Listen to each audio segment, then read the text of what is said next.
ಯೇಸು ಕ್ರಿಸ್ತನ ಮಹಾಪರಿಶುದ್ಧ ನಾಮದಲ್ಲಿ ನಿಮ್ಮೆಲ್ಲರನ್ನು ವಂದಿಸುವಂತವನಾಗಿದ್ದೇನೆ. Praise the Lord. ಶಾಲೋ. ಈ ಬೆಳಗಿನ ಜಾವದಲ್ಲಿ ವಾಕ್ಯ ಓದಿಕೊಳ್ಳೋಣ.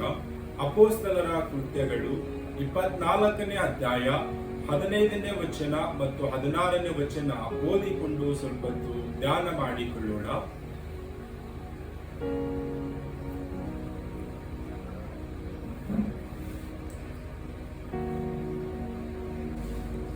ಇದಲ್ಲದೆ ನೀತಿವಂತರಿಗೂ ಅನೀತಿವಂತರಿಗೂ ಪುನರುತ್ಥಾನವಾಗುವುದೆಂದು ಇವರು ದೇವರಲ್ಲಿ ನಿರೀಕ್ಷೆ ಇಟ್ಟಿರುವ ಪ್ರಕಾರವೇ ನಾನು ನಿರೀಕ್ಷೆ ಉಳ್ಳವನಾಗಿದ್ದೇನೆ.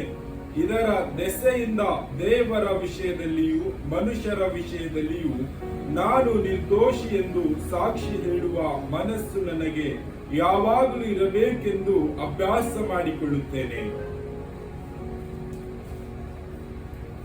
ಈ ವಾಕ್ಯದಲ್ಲಿ ನೋಡುವಾಗ ಪೌಲನು ಈ ರೀತಿಯಾಗಿ ಹೇಳುತ್ತಾನೆ, ಯಹೂದ್ಯರು, ಯೆರೂಸಲೇಮಿನ ಜನರು, ಶತಾಧಿಪತಿಗಳು ಮತ್ತು ಮಹಾಯಾಜಕರು ಇವರೆಲ್ಲರೂ ಒಂದು ನಿರೀಕ್ಷೆ ಇಟ್ಟುಕೊಂಡಿದ್ದಾರೆ.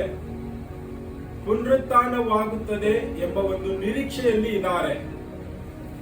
ಅದೇ ರೀತಿಯಾಗಿ ಪೌಲನು, ನನ್ನಲ್ಲಿ ಕೂಡ ಒಂದು ನಿರೀಕ್ಷೆ ಇದೆ. ಆ ನಿರೀಕ್ಷೆ ಏನೆಂಬುದಾಗಿ ನೋಡುವಾಗ ಪೌಲನು ಮನುಷ್ಯರ ದೃಷ್ಟಿಯಲ್ಲಿಯೂ ದೇವರ ದೃಷ್ಟಿಯಲ್ಲಿಯೂ ಆತನು ಸಾಕ್ಷಿ ಹೊಂದಿದ ಮನುಷ್ಯನಾಗಿ ನಾನು ಜೀವಿಸಬೇಕು ಎಂಬುದಾಗಿ ಆತನು ಅಭ್ಯಾಸ ಮಾಡಿಕೊಳ್ಳುತ್ತಾ ಇದ್ದೇನೆ ಎಂಬುದಾಗಿ ವಾಕ್ಯದಲ್ಲಿ ಹೇಳುತ್ತಾ ಇದ್ದಾನೆ.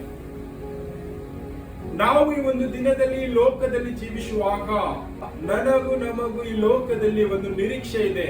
ಆ ನಿರೀಕ್ಷೆ ಏನೆಂಬುದಾಗಿ ನೋಡುವಾಗ ಪರಲೋಕ ರಾಜ್ಯದಲ್ಲಿ ಯೇಸು ಕ್ರಿಸ್ತನೊಟ್ಟಿಗೆ ನಾವು ಸೇರಿಕೊಂಡು ಆರಾಧಿಸುವಂತದ್ದು, ಪರಲೋಕ ರಾಜ್ಯದಲ್ಲಿ ನಾವು ನಿತ್ಯ ವಾಸಿಸುವಂತ ಒಂದು ನಿರೀಕ್ಷೆ ನಮ್ಮದಾಗಿದೆ. ಆ ನಿರೀಕ್ಷೆ ನಮ್ಮಲ್ಲಿ ಇರುವಾಗ ಮತ್ತು ಆ ಒಂದು ನಿರೀಕ್ಷೆಗಾಗಿ ನಾವು ಈ ಲೋಕದಲ್ಲಿ ಪ್ರಯಾಸ ಪಡುತ್ತೇವೆ.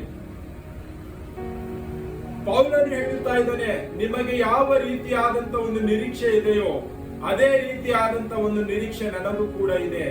ಆ ನಿರೀಕ್ಷೆ ಏನೆಂಬುದಾಗಿ ನೋಡುವಾಗ ನನ್ನ ಜೀವಿತ ಒಂದು ಸಾಕ್ಷಿಯ ಜೀವಿತವಾಗಿ ಮನುಷ್ಯರ ಮಧ್ಯದಲ್ಲಿಯೂ ದೇವರ ಮಧ್ಯದಲ್ಲಿಯೂ ನಾನು ಸಾಕ್ಷಿಯ ಮನುಷ್ಯನಾಗಿ ಜೀವಿಸಬೇಕು. ಅದಕ್ಕಾಗಿ ನಾನು ಅಭ್ಯಾಸ ಮಾಡಿಕೊಳ್ಳುತ್ತಾ ಇದ್ದೇನೆಂಬುದಾಗಿ ಪೌಲನು ಹೇಳುತ್ತಾ ಇದ್ದಾನೆ.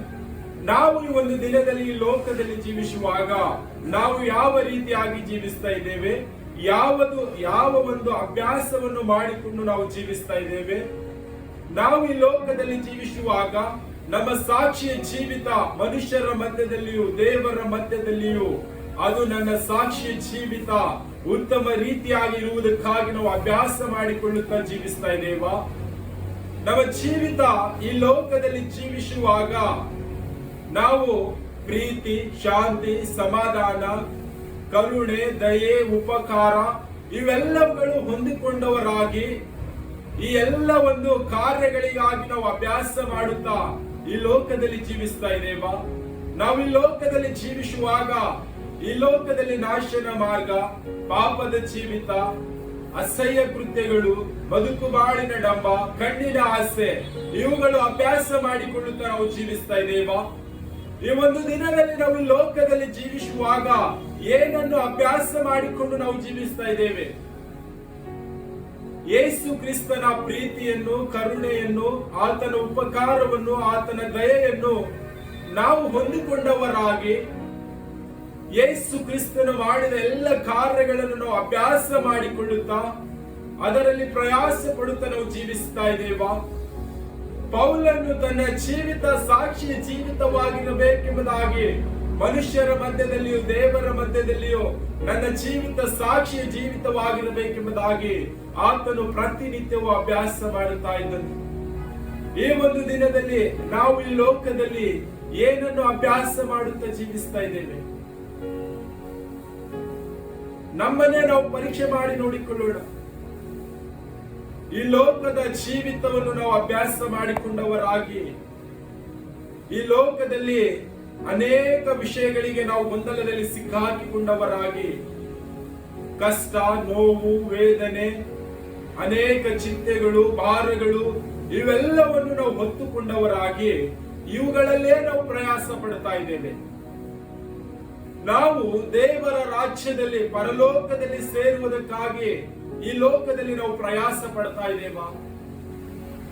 ಯೇಸು ಕ್ರಿಸ್ತನ ಎಲ್ಲ ಆಜ್ಞೆಗಳನ್ನು ಕೈಕೊಂಡು ನಡೆಯುತ್ತಾ, ಯೇಸು ಕ್ರಿಸ್ತನ ಪ್ರೀತಿಯನ್ನು ಧರಿಸಿಕೊಂಡು ಈ ಲೋಕದ ಜನರಿಗೆ ಕರುಣೆಯನ್ನು, ದಯೆಯನ್ನು, ಉಪಕಾರವನ್ನು ತೋರಿಸಿದವರಾಗಿ ನಾವು ಈ ಲೋಕದಲ್ಲಿ ಅಭ್ಯಾಸ ಮಾಡಿದವರಾಗಿ ಜೀವಿಸ್ತಾ ಇದ್ದೇವಾ?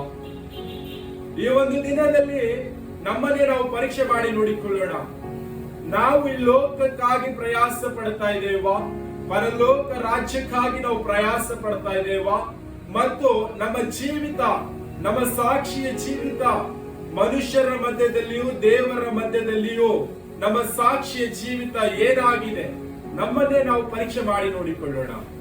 ಕರ್ತನು ಈ ವಾಕ್ಯ ನಮ್ಮೆಲ್ಲರ ಆತ್ಮೀಯ ಮಕ್ಕಳಿಗೆ ಆಶೀರ್ವದಿಸಲಿ. ಆಮೆನ್.